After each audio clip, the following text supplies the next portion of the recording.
So it is. So it will be. Well, I took this little stool here because I knew I might settle in for a story, and you know, standing, it has its limitations. Sitting and storytelling has a different kind of vibe, but we'll see. Maybe I'll stand for a while, maybe I'll sit. It depends on what I feel like.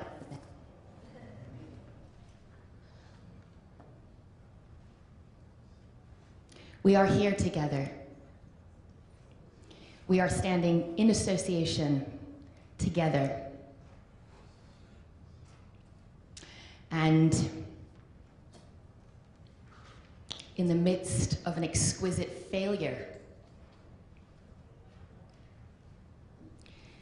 of the limited ideas and beliefs that will not serve us as we turn together and pivot to the future and ask,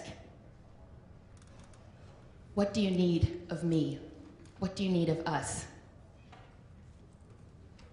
We are standing together and we are pivoting together. So Deb alluded to a story and I will share it. My name is Mirran. I have the distinct privilege and pleasure of being the chief executive of Dr.Hauschka Skin Care. And I'm joined today also by my wonderful colleagues, the bearers of radiance. If you don't mind, I'll ask them to wave. You may know them. For the last 15 years, I have brought my head and my heart and my will to my work at Dr.Hauschka Skin Care. And in my biography is a drive to love this particular brand, this company, on behalf of our customers, on behalf of our community and the planet we share. And I will say that growing up in this organization and experiencing a tremendous joy in success that I had gotten really used to for a good decade, the sweet taste of success. I didn't know our organization in a time where we didn't have double-digit growth. I thought, yeah, the sun comes up, the sun goes down, I may have insomnia, but we have double-digit growth. That's normal. That was my normal. And of course, along the way, I could acknowledge some things had gone really well. I had toiled, I had triumphed, there were successes, there were failures, but at the end of the day, the P&L said double-digit growth, robust profits. We stand for a mission, our mission is right. This brand has been in existence for over 44 years. We're doing it right. We are a mission-driven organization. We are a purpose-driven organization. And we stand on this side of the line. And what we believe proves itself. And that is why those numbers look good. And in 2008, October 1st, I completed the budget process approved over several days by our board of directors.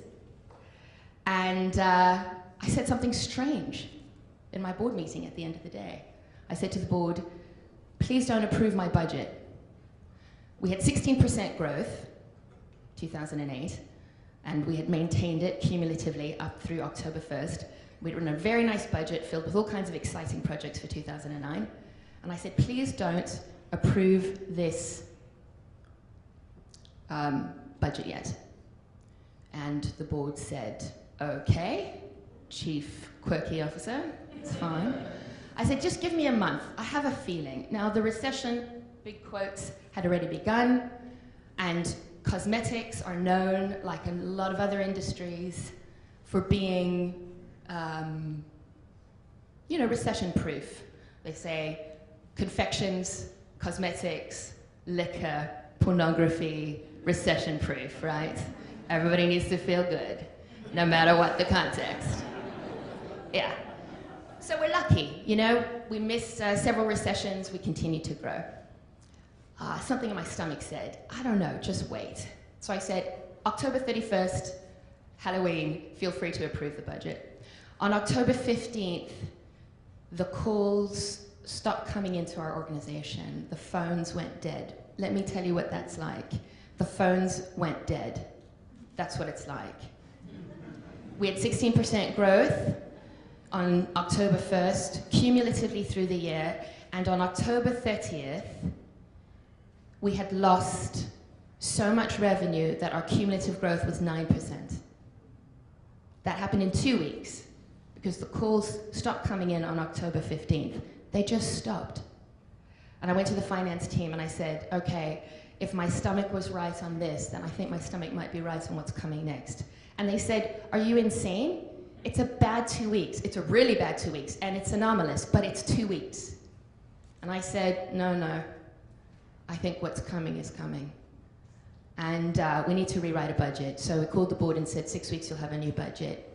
And the whole time, of course, looking at what was coming toward us, which was a death, looming, we tried to deal with that experience of knowing what is coming toward you and really hoping that it wouldn't. But it did. And the finance team said to me, what kind of losses do you think we're going to be looking at? 10%? We're ready for. 20%? We're ready for. 30%? It's going to be very hard. 40%? It's a death. It's a death for our organization.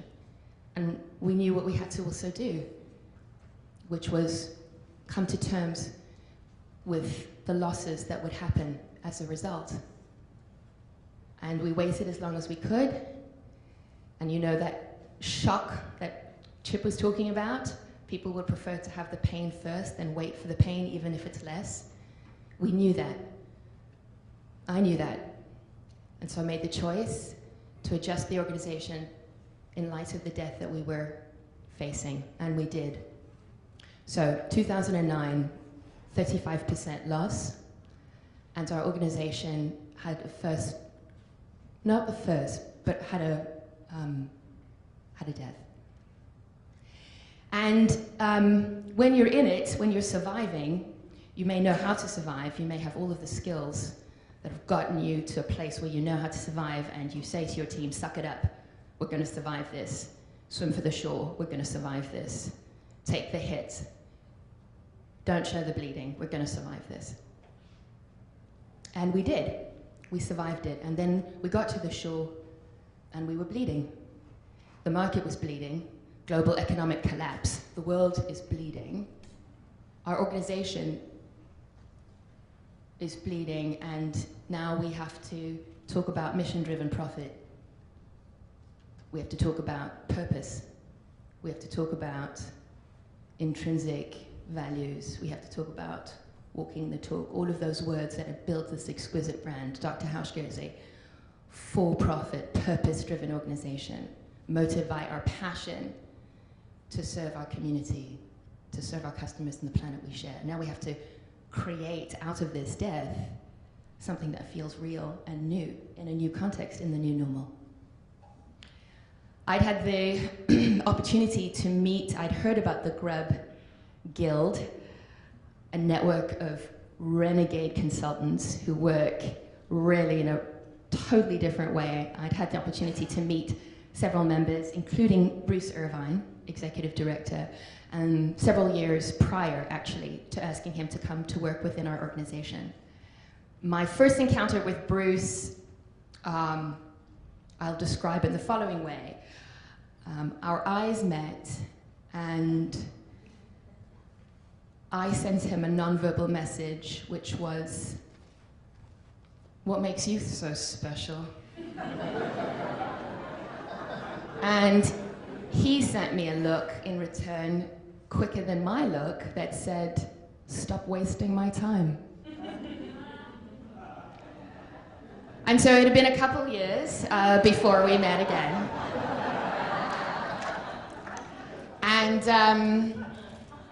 And this time I was ready. And I asked Bruce to come and meet with our team.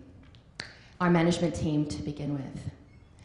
And I want to tell you that our team had done a spectacular job holding in the collective bleeding of our organization as it had survived. A lot of strong souls in our system.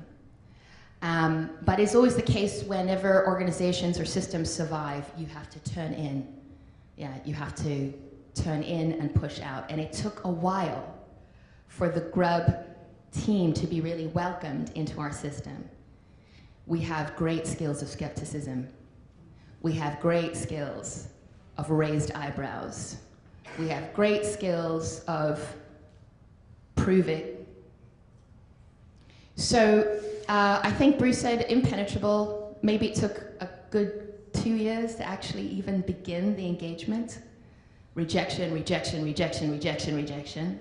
And then when we couldn't bear it any longer, we were ready. The engagement with the Grubb Guild and its methodologies has completely transformed our organization. The first half a year was about stopping the bleeding, which had turned into hemorrhaging, creating some scaffolding and opening it up. And the second year, after the bleeding was stopped, was the formation, a new beginning, and coming together and creating the opportunity for birth. And now we are moving into our third year, fully walking, robust. And for those of us who do love the P&L, who do love the bottom line, that's registered in double-digit growth for us again, which is wonderful, yeah.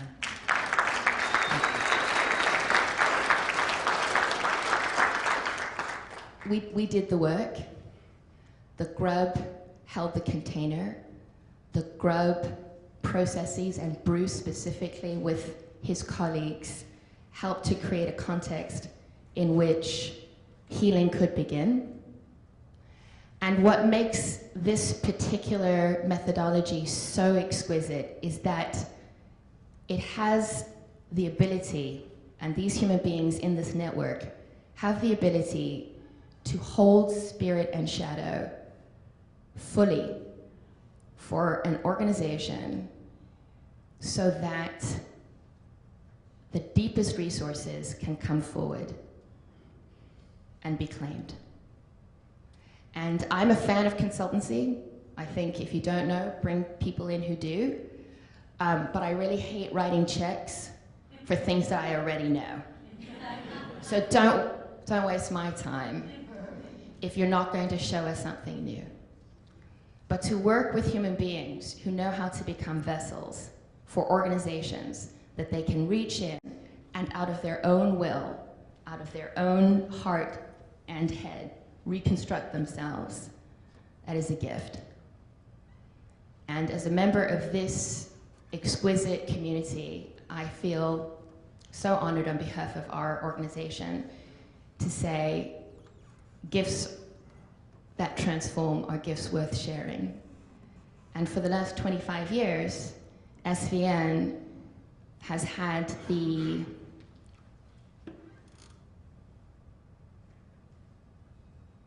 privilege to be a place where people who walk the talk and aim to walk the talk, struggle to walk the talk,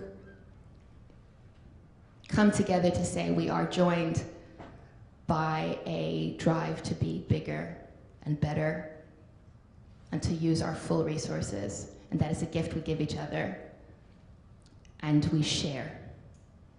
So I am really proud in the now, in this moment, to share one of our greatest tools and resources. And I'd like to introduce the executive director of the Grubb Guild, Bruce Irvine. And before he steps on the stage, I just want to tell you something. That Bruce is a native of South Africa, where he was exiled at the age of 20 for his beliefs. He spent 20 years in the UK working with juvenile offenders, helping them hold the consequences of their choices and helping them transform. This is his background before he came to be the executive director of the Grubb. And it's these amazing skills he calls on in his work. Bruce.